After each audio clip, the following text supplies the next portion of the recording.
Chapter 10. Fight or Flight.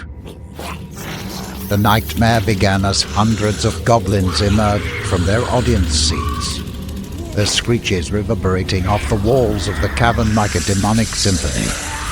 They swarmed towards Herman and his companions, their sharp claws and teeth glinting in the dim light. Before the goblins could pounce, the ground trembled, and the cavern wall exploded in a shower of rocks and dirt. The Sisyphean dwarfs burst through the opening, wielding pickaxes and hammers with a fierce determination. Their battle cries echoed off the walls as they charged towards the goblins, their pointed blue caps bobbing amidst the chaos. They were a whirlwind of leather gloves and swinging tools, a tempest of righteous fury against the villainous horde. Look! It's the sissy dwarfs! Gifford exclaimed with relief. In the diversion, Bilbeard made an unexpected bold move. He shoved the fat goblin announcer into the Warlock King. They tumbled, losing their balance, and fell in a heap on the rocky ground. Quick, get on that airship! Bilbeard ordered. Taking advantage of the distraction, they sprinted and scrambled onto the airship, their hearts pounding with adrenaline. Bilbeard used a lever on board to raise the gangplank. Lord, protect us. Herman whispered urgently, clutching the airship's helm as the goblins frantically clawed at the hull, desperately trying to halt their escape.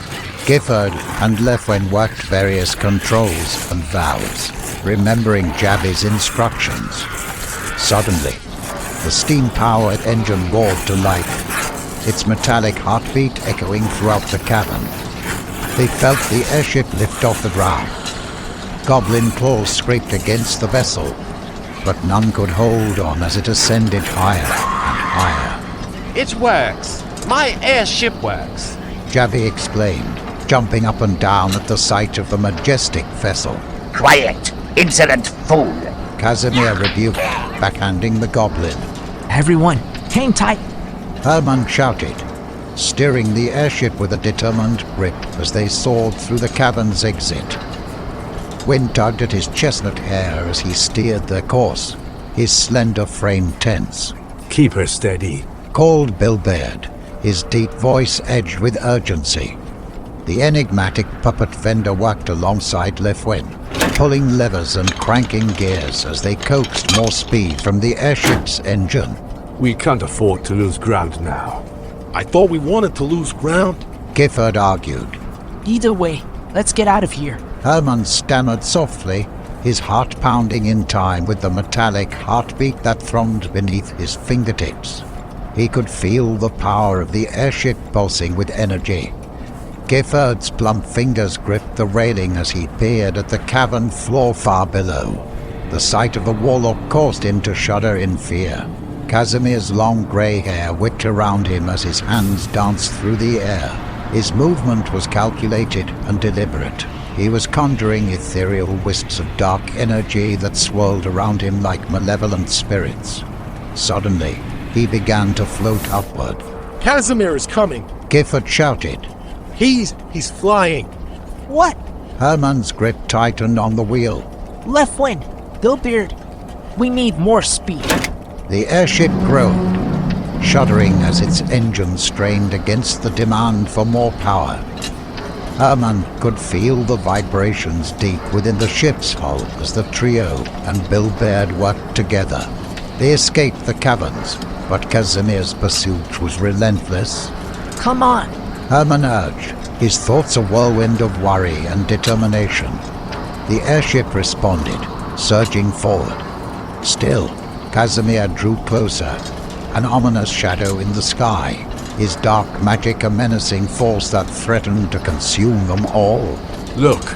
Bilbeard cried, his mysterious eyes widening as he pointed to a distant shimmer in the horizon. The Stratus Vortex. That's where we need to go. Stratus what now? Gifford asked.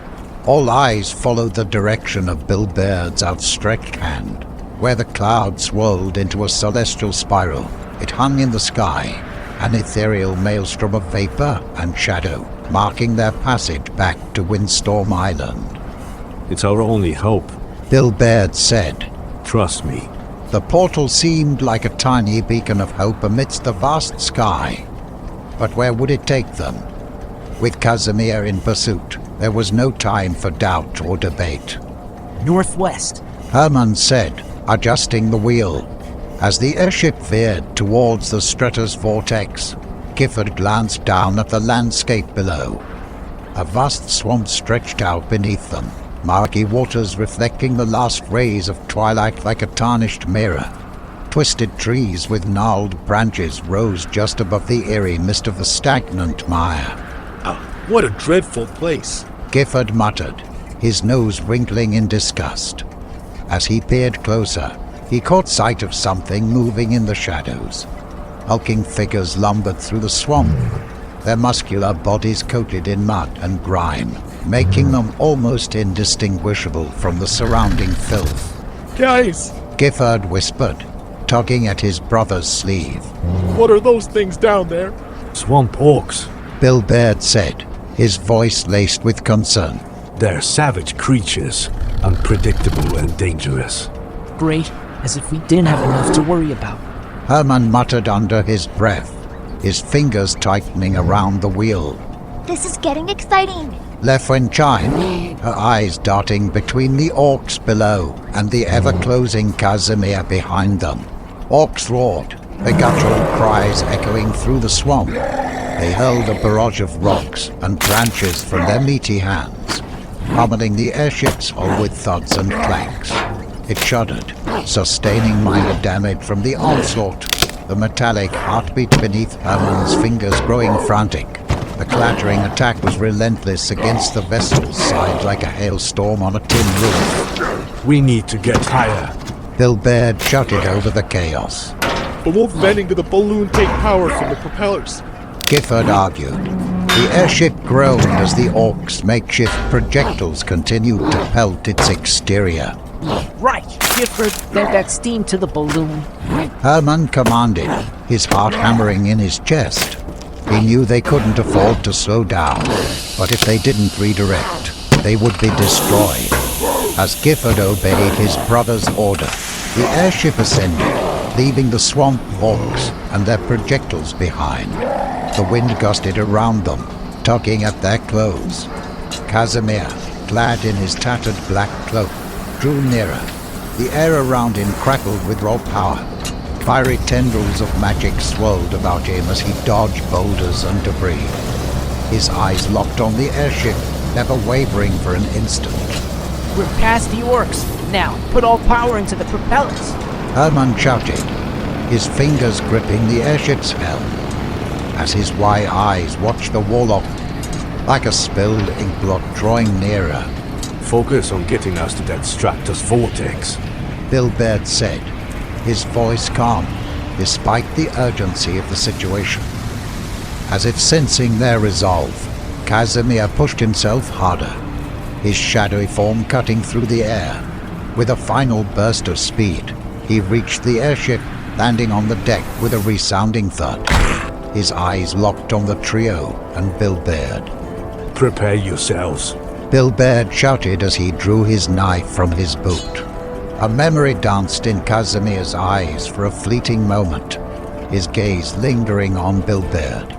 I remember you, Bill Baird, was it? Ah, you were that jester that tried to entertain me with your pitiful little puppet shows when I was king of Windstorm Island. How fitting that you should finally entertain me with your death. He sneered before lunging, his dark sword appearing in his hand. Bill Baird met his strike with a clang, the knife deflecting Casimir's attack just in time. Herman, use the bait of innocence. Bill Baird shouted, his attention momentarily shifting to the young hero. Seizing this opportunity, Casimir swiftly plunged his dark sword into Bill Baird's side. Blood bloomed like a morbid rose upon his coat. No! Herman's voice tremored, feeling as though his own heart had been skewered along with his newfound friend. Gifford's round face paled, his mouth agape in horror. Lefwen's eyes glistened with unshed tears as she clenched her fists, unable to look away from Bill Baird's crumpled form. A jester playing a hero. Quite the joke. Casimir said coldly, turning towards Herman. Whatever your plans are, you will not escape me. He was like a shadowy predator stalking his prey. Gifford's plump fingers closed around the hilt of Bilbert's fallen knife. It was a small thing, hardly more than a toy compared to Casimir's formidable sword. Lefwin, clutching her flute as if it were a lifeline, stepped up beside him, their eyes locked for a moment, sharing a silent understanding that they would fight until the bitter end. Get away from my brother! Gifford shouted at Casimir, lunging forward with the knife, while Lefwin charged with her flute staff. The Warlock King merely raised an eyebrow, unimpressed by their audacity. Embrace your final moments together. Casimir warned. A sinister smile played upon his lips as he raised a hand, dark energy crackling between his fingers. Herman watched, horrified, as the dark spell left Casimir's hand, encasing Lefwin and Gifford in a shimmering black mist. Within seconds, the mist dissipated, revealing their now stone forms, frozen in time, forever trapped within their last valiant effort. No! Herman screamed. He stared with anguish at his petrified brother and friend. He knew he was no warrior, but he had to try, for Bilberd, for Lefwin, Gifford, and for all those who had suffered at the hands of this vile sorcerer. Herman tore his gaze away from their stone faces, fury igniting within him. He released his grip on the airship's wheel, turning to face Casimir, the wind whipping through his chestnut hair. The young hero raised the blade of innocence and took a battle-ready stance. The silver blade glinted with purity, contrasting sharply with Casimir's dark sword. So, you finally found your courage.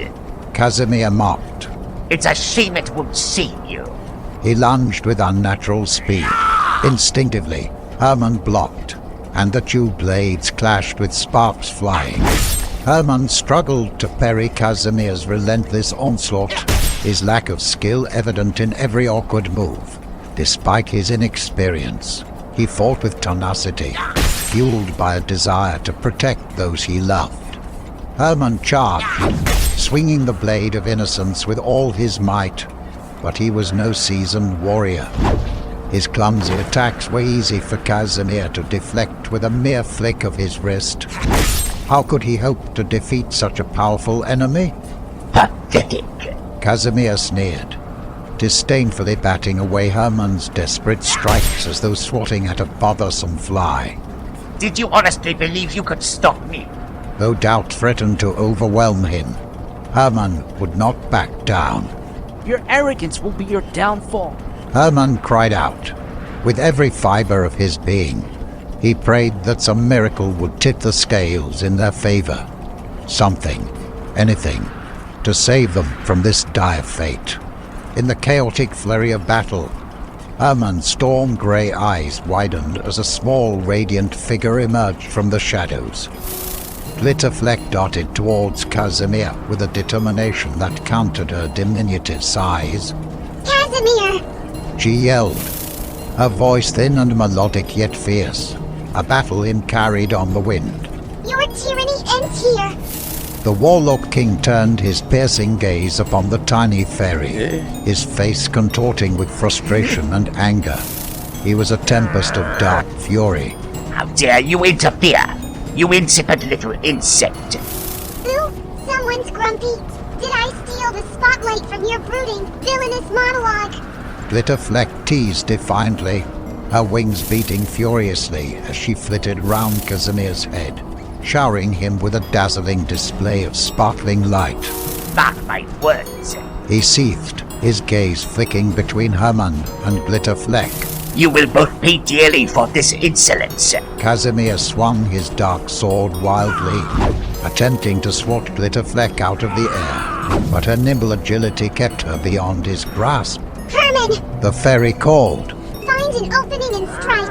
Herman's fingers tightened around the blade of innocence, its silver glow pulsating in sync with his racing heartbeat. He knew the odds were stacked against him, but with Glitterfleck's helpful distraction, he felt a glimmer of hope, a flicker of light amidst the all-consuming darkness. You don't have it in you, Casimir sneered. do you, boy?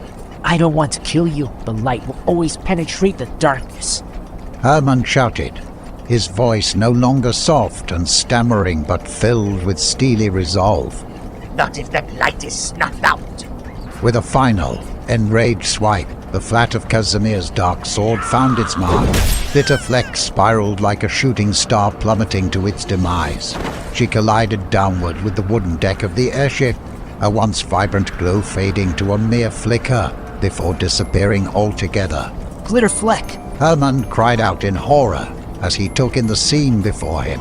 His heart felt like it was being squeezed by despair. His gaze swept over the fallen fairy, then to the injured Billbeard who lay gasping on the deck, while Lefwen and Gifford stood frozen as stone statues, their faces etched with expressions of shock and fear. Your friends are gone. Casimir sneered. And now, so is your pathetic little fairy. You have nothing left. The blade of innocence trembled in Herman's hands. Even if I'm alone, He said, God is with me. You won't win. Those words from a boy who can barely hold a weapon. Casimir's laughter was a cruel gust of ice. But it matters not. Your end is nigh.